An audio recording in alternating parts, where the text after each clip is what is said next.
ಕೆಲಸ ಶುರು ಮಾಡ್ಬೇಕು. ಸಿಮೆಂಟ್ ಮಂಜು.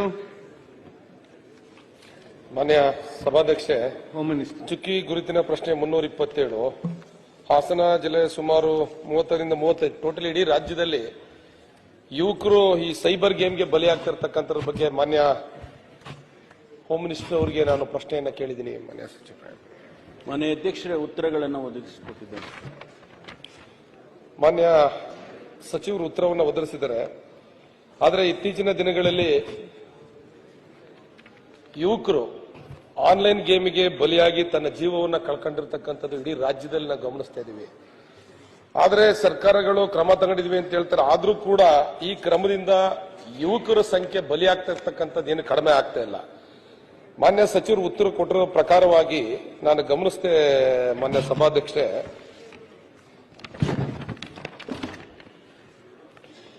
2022-23ರಲ್ಲಿ 873 ಕೋಟಿ 23 ಲಕ್ಷದ 2,700 ರೂಪಾಯಿ ಸೈಬರ್ ಕ್ರೈಮ್ ಅಲ್ಲಿ ದುಡ್ಡು ಹೋಗಿರ್ತಕ್ಕಂಥದ್ದು. ಅದೇ ರೀತಿ 24ರಲ್ಲಿ 2,562 ಕೋಟಿ 63 ಲಕ್ಷ 20,850. ಅದೇ ರೀತಿ 25ರಲ್ಲೂ ಕೂಡ 2,038 ಕೋಟಿ 84 ಲಕ್ಷ 7,652 ರೂಪಾಯಿ 652 ರೂಪಾಯಿ ದುಡ್ಡು ಹೋಗಿದೆ ಅಂತಕ್ಕಂಥದ್ದು ನಮಗೆ ಗೊತ್ತಿರತಕ್ಕಂಥ ಮಾಹಿತಿ. ಆದರೆ ಇತ್ತೀಚಿನ ದಿನಗಳಲ್ಲಿ ಇಷ್ಟೆಲ್ಲ ಪ್ರಕರಣ ದಾಖಲಾದ್ರೂ ಕೂಡ ಬಟ್ ಅವ್ರನ್ನ ಬಂಧನ ಮಾಡ್ತಿರ್ತಕ್ಕಂಥ ಸಂಖ್ಯೆ ಕಡಿಮೆ ಆಗಿದೆ. ನೋಡಿ, ಸೈಬರ್ ಕ್ರೈಮ್ ಅಲ್ಲಿ ಇಡೀ ದೇಶಕ್ಕೆ ಕಂಪೇರ್ ಮಾಡಿದ್ರೆ ಕರ್ನಾಟಕದಲ್ಲಿ ಸೈಬರ್ ಕ್ರೈಮ್ ನಲ್ಲಿ ಹೆಚ್ಚಿನ ಪ್ರಕರಣಗಳು ದಾಖಲಾಗಿರ್ತಕ್ಕಂಥದ್ದು ಕೂಡ ನಾವು ಗಮನದಲ್ಲಿ ನೋಡ್ತಾ ಇದ್ದೀವಿ.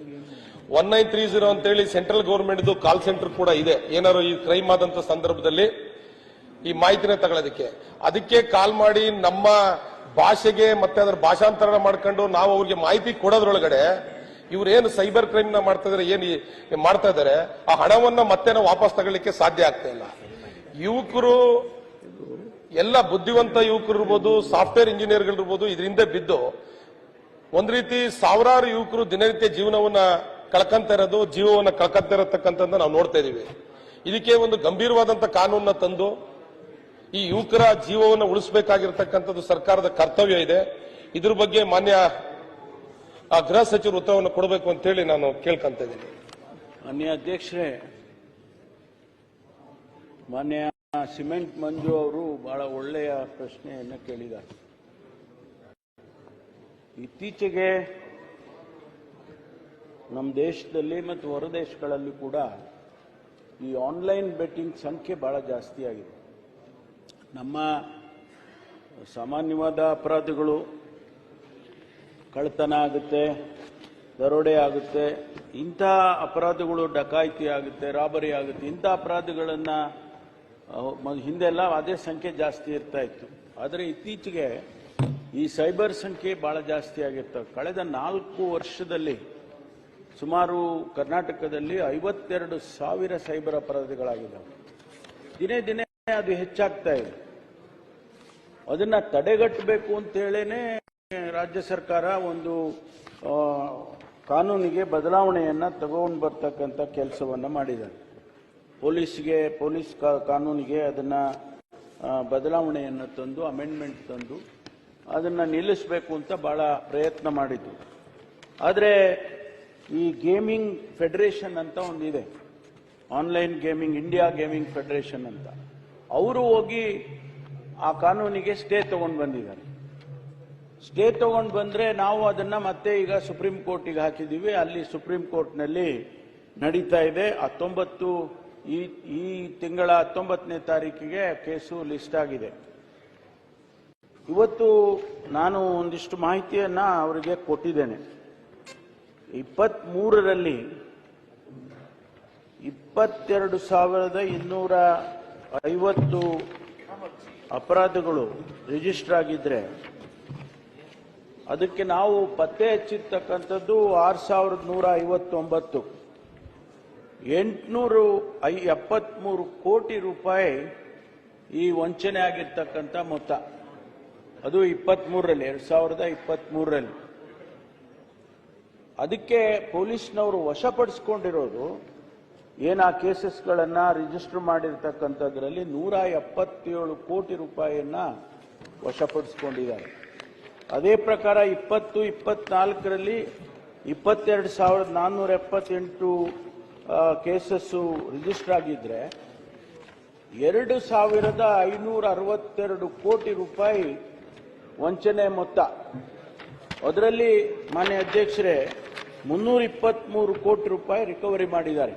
323 ಕೋಟಿ ರೂಪಾಯಿ ರಿಕವರಿ ಆಗಿದೆ.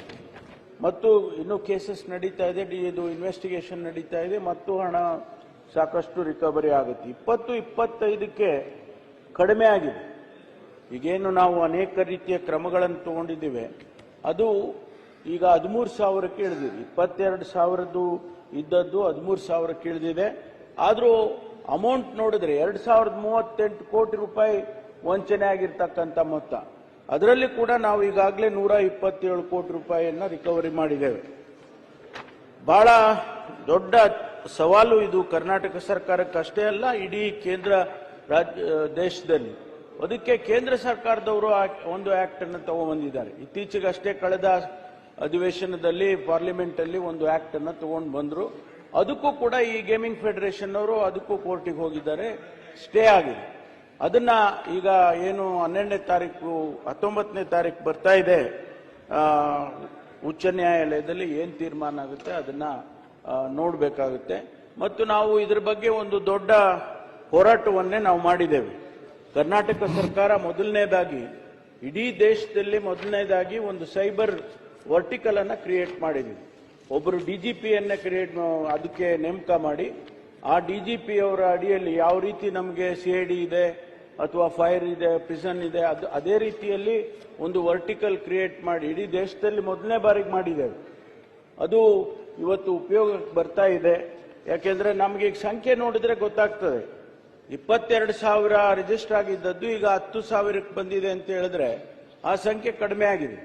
ಆದ್ರಿಂದ ನಾವು ಇದ್ರ ಬಗ್ಗೆ ಒಂದು ದೊಡ್ಡ ಹೋರಾಟವನ್ನೇ ನಾವು ತಗೊಂಡಿದ್ದೇವೆ. ಯಾಕೆಂದ್ರೆ ಈಗ ಸೆಂಟ್ರಲ್ದೊಂದು ಸೈಬರ್ ಕಂಟ್ರೋಲ್ ರೂಮ್ ಏನಿದೆ 1930, ಅದೇ ರೀತಿ ಒಂದು ರಾಜ್ಯದಲ್ಲಿ ಕೂಡ ಇದಕ್ಕೊಂದು ಸೈಬರ್ ಕಂಟ್ರೋಲ್ ರೂಮ್ ನಾವು ಮಾಡಬೇಕು ಅಂತಕ್ಕಂಥದ್ದು ನನ್ನಿದೆ ರಾಜ್ಯ ಸರ್ಕಾರದ. ಯಾಕೆಂತ ಹೇಳಿದ್ರೆ ಸೆಂಟ್ರಲ್ ಇದಕ್ಕೆ ಮಾಡಿದ್ರೆ ಅದು ಕನೆಕ್ಟ್ ಆಗಿ ಮತ್ತೆ ಅವ್ರ ಲ್ಯಾಂಗ್ವೇಜ್ಗೆ ಹೋಗಿ ಇದು ಮಾಡ್ಲಿಕ್ಕೆ ಕಷ್ಟ ಆಗತ್ತೆ. ಆ ಗೋಲ್ಡನ್ ಟೈಮ್ ಏನಿದೆ ಅಂತ ಹೇಳ್ತಾರೆ, ಆ ಟೈಮಿಂಗ್ಸ್ ಒಳಗೆ ಅವ್ರನ್ನ ಅಟ್ಲೀಸ್ಟ್ ಟ್ರೇಸ್ ಮಾಡ್ಲಿಕ್ಕೆ ಅನುಕೂಲ ಆಗತ್ತೆ. ಅದಕ್ಕೋಸ್ಕರ ರಾಜ್ಯದಿಂದ ಒಂದು ಇದನ್ನ ಬಲಪಡಿಸಬೇಕು ಅಂತ ಹೇಳ್ತಕ್ಕಂಥ ನನ್ನ ಮನವಿ. ಈಗೇನು 1930 ಕಂಟ್ರೋಲ್ ರೂಮ್ ಇದೆ, ಅದೇ ತೀರ ರಾಜ್ಯದಲ್ಲಿ ಒಂದು ಮಾಡಿ ಅಂತ ನಮ್ಮಲ್ಲಿ ಈಗಾಗಲೇ ಸೈಬರ್ ಕಮಾಂಡ್ ಅಂತ ಮಾಡ್ಕೊಂಡಿದ್ದೇವೆ. ಓಕೆ, ಅದರಲ್ಲಿ ಈಗ ನಮ್ಮ 43 ಸೈಬರ್ ಸ್ಟೇಷನ್ಸ್ ಅನ್ನೇ ಮಾಡಿದ್ದೀವಿ ಮಾನ್ಯ ಅಧ್ಯಕ್ಷರೇ. ಅದ್ರ ಜೊತೆಗೆ ಅದಕ್ಕೆ ಸೈಬರ್ ಕಮಾಂಡ್ ಅಂತ ಮಾಡಿದ್ದೇವೆ. ನಾವು ಸೆಂಟ್ರಲ್ ಗವರ್ಮೆಂಟ್ಗೆ ನಾವು ಕನೆಕ್ಟ್ ಆಗೋದು ಬೇರೆ ವಿಚಾರ. ಆದ್ರೆ ನಮ್ಮಲ್ಲೇನೆ ರಾಜ್ಯ ಸರ್ಕಾರದಲ್ಲೇ ಪೊಲೀಸ್ ಇಲಾಖೆಯಲ್ಲೇ ಸೈಬರ್ ಕಮಾಂಡ್ ಮಾಡ್ಕೊಂಡಿದ್ದೇವೆ. ಅದರಿಂದ ಈಗ ಏನು 43 ಪೊಲೀಸ್ ಸ್ಟೇಷನ್ಸ್, ಅದಕ್ಕಾಗಿ ಸ್ಟೇಷನ್ ಅಂತ ಮಾಡಿದೀವಿ. ಸೈಬರಿಗೆ ಗೋಸ್ಕರನೇ ಸಪರೇಟ್ ಆಗಿ ಸ್ಟೇಷನ್ ನಲ್ಲಿ ಮಾಡಿದ್ದೇವೆ. ಅದರಿಂದಾನೇ ಈ ಸಂಖ್ಯೆಗಳು ಕಡಿಮೆ ಆಗ್ತಾ ಇದೆ. ಅದೇ ಮತ್ತೆ ರಾಜ್ಯ ಸರ್ಕಾರದ ವತಿಯಿಂದ ಸೋಷಿಯಲ್ ಮೀಡಿಯಾದಲ್ಲಿ ಅವೇರ್ನೆಸ್ ಮೂಡಿಸೋದು ಬಾರಿ ಮುಖ್ಯ ಅಂತಕ್ಕಂಥದ್ದು. ಅಪ್ಪಾಜಿ ಸಿ ಎಸ್ ನಾಡಗೌಡ ಪಾಟೀಲ್.